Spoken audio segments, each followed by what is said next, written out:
Varna, the maritime capital of Bulgaria, is a true jewel today.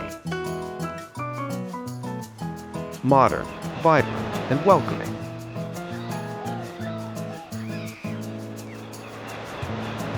A city of youth, of carefree summers, and a salty breeze carrying the echo of 1,000 toasts.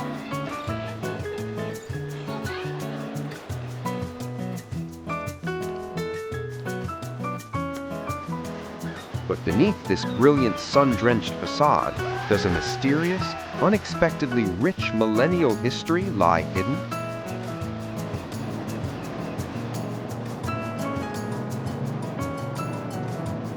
Is it possible that behind the smiles of Varna's people pulses the spirit of Europe's oldest golden civilization?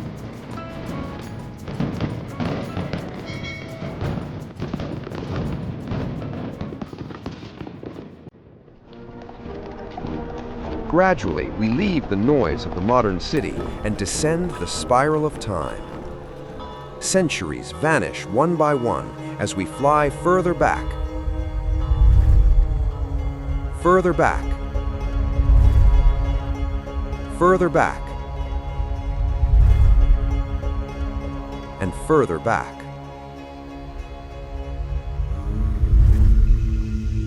And then, like a mystic vision, a culture emerges before us, so advanced and wealthy that it challenges everything we have learned about the dawn of humanity. This is the true golden beginning of Europe, hidden beneath the layers of time, here in Varna. Who were these ancient peoples, and what are the secrets of the world's first golden civilization? To fully unravel this mystery, we must travel back many more millennia to the age of the last ice age in Europe. Let us try to imagine what the Bay of Varna looked like 30,000 years ago. During the Paleolithic, there was no sea before us. There was only a harsh valley where the Provadia River carved its path toward a distant freshwater lake. No beaches, no waves, no seagulls, and the shore was beyond the horizon, 60 kilometers to the east. This is the zero point of our story, when man was but a barely perceptible shadow at the foot of eternity. 30,000 years ago, Europe was held in the merciless embrace of the Scandinavian ice sheet, a giant wall of ice 3 kilometers thick. During this epoch, Varna was a freezing tundra steppe, shrouded in eternal frost. The climate was dry and harsh, yet it supported a paradoxically rich life in the mammoth steppe, which possessed exceptionally nutritious flora that fed large herds of woolly rhinos and giant deer. During the 8-month winter, fierce Arctic winds raised clouds of icy dust from which the masters of this age emerged, the titans of the ice. The woolly mammoths were true giants of the Varna tundra steppe, weighing up to 6 tons and protected from the cold by thick 2-meter brownish fur and a heavy layer of fat. Their majestically curved tusks served as powerful icebreakers with which they cleared the snow to reach the dry grass, extraordinarily rich in proteins and minerals. For the mammoths, this was high-energy food that allowed them to maintain their enormous body mass. Above the rocky ridges, the ghostly roar of cave bears is heard, the lords of the underground kingdoms near Varna. With an impressive weight of nearly a ton, these giants spent long months in the caves in deep hibernation while the winter raged outside. But for a few short weeks each year, the icy desert of Varna is reborn. The earth rushes to live its entire life in a single brief moment, painting itself in a sea of wild wormwood and polar poppies, as the air begins to vibrate with the sound of thousands of migrating animals. This is the short golden summer of the Paleolithic, with fire-red mosses and ethereal prehistoric butterflies, a true explosion of life that turns the Bay of Varna into a golden-green waving ocean. And from this grassy sea emerges the apex predator of the Stone Age, the Cro-Magnon. This Paleolithic Varna family has clearly noticed unexpected guests. A group of hunters approaches cautiously. Do they come to trade or with other intentions? Clearly, today is a market day, and it seems that this time both parties are satisfied with the deal. The flint from this region was of such high quality that in the following ages it became a primary trade currency. Here, the so-called waxy flint is found, which was highly valued for its strength and ease of processing. When the Cro-Magnon struck the flint at a specific angle, it split into exceptionally sharp blades with an edge 10 to 30 times sharper than the most expensive modern scalpel. Flint blades from the Varna region have been discovered hundreds of kilometers away, meaning the first trade network began right here. At the end of the day, the ancient people head to their open-air workshop, the stone forest, Pobiti Kamani, where archaeologists still find thousands of nuclei, flint cores, today. The reindeer sense danger in the faint breath of the wind and vanish quickly into the long shadows. Nature holds its breath. The most dangerous predator of the age is already here.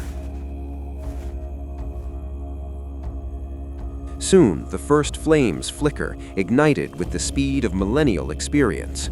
In the mysterious darkness, the rocks are ritually marked with ochre mixed with bone marrow, the first traces of abstract thinking and communication with the unseen. To survive at -20, the Cro-Magnons needed a vast amount of calories provided by large portions of meat. But the world they had known for thousands of years was about to change irrevocably beneath the cold gaze of distant stars. Hundreds of generations of hunters before them had stood on these same heights around Varna, following the mammoth herds with their eyes. But soon the frozen steppe would melt, and these ancient hunters would sink into the darkness of time. The sunset of the Cro-Magnon arrived imperceptibly as the northern ice began its slow, inexorable cry.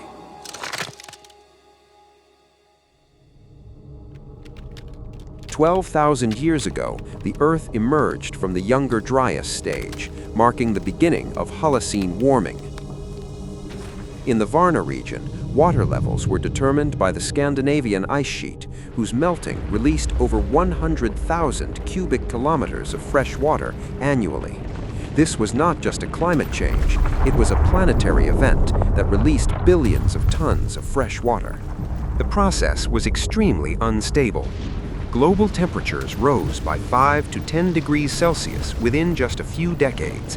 This led to glacial quakes, gigantic blocks of ice as tall as 20-story buildings breaking off and crashing into newly formed lakes. The energy of such a collapse was equivalent to a medium magnitude on the Richter scale.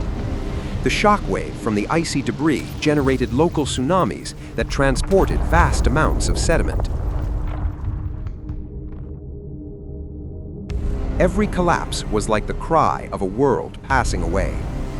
Due to increased pressure from melting, caverns formed beneath the glacier's surface, leading to sudden collapses. This was not a gradual retreat, but a series of catastrophic events. The power of nature was indescribable. Broken ice blocks danced in murky torrents, sweeping away everything in their path. The water carved its way with a fury unknown to people today. It gouged out canyons and turned the dry valley into a vast watery abyss. Our ancestors were silent witnesses to this planetary cataclysm.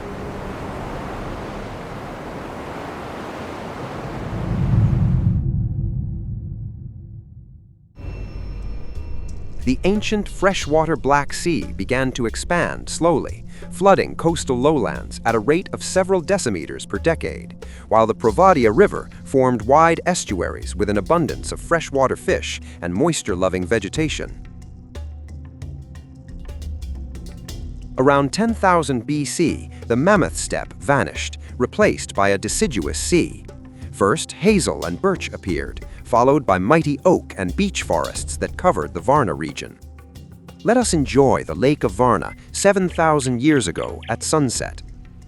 After the disappearance of the mammoths, hunting in the new dense oak forests required exceptional agility and the use of new weapons, the bow and arrow. The primary prey were red deer, roe deer, and wild boar, which required hours of stalking in the thick vegetation.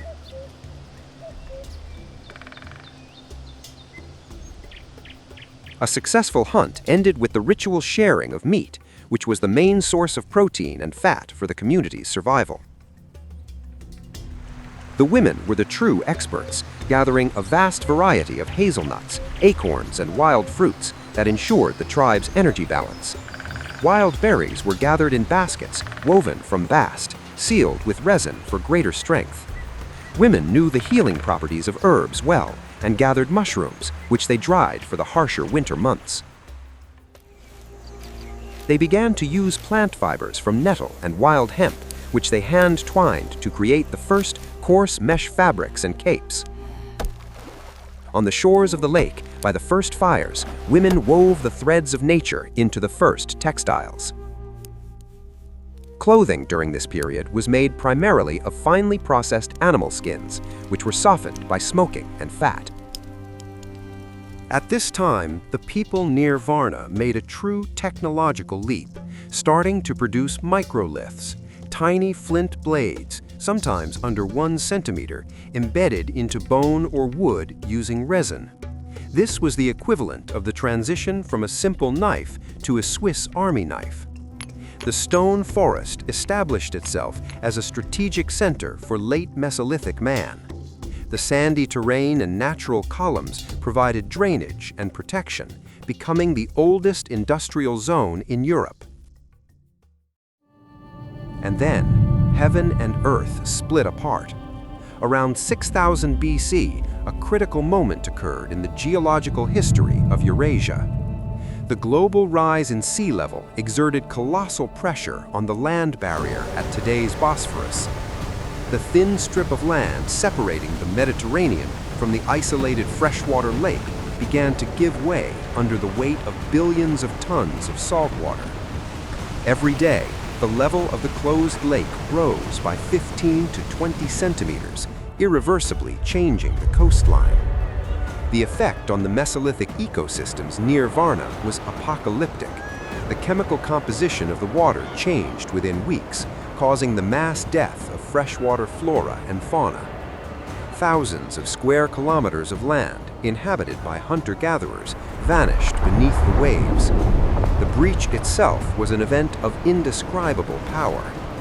According to the Rhine-Pitman hypothesis, the saltwater rushed in with a force equivalent to 200 Niagara Falls.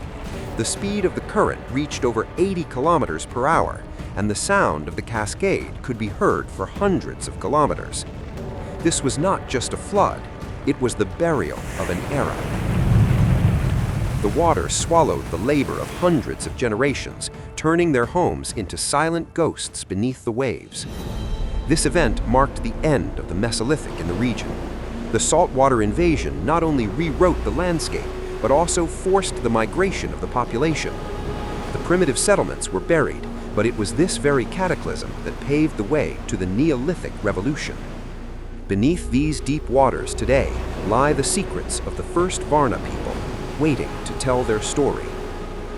A few centuries later, upon these new salty shores, the Varna culture and its global golden legacy would be born.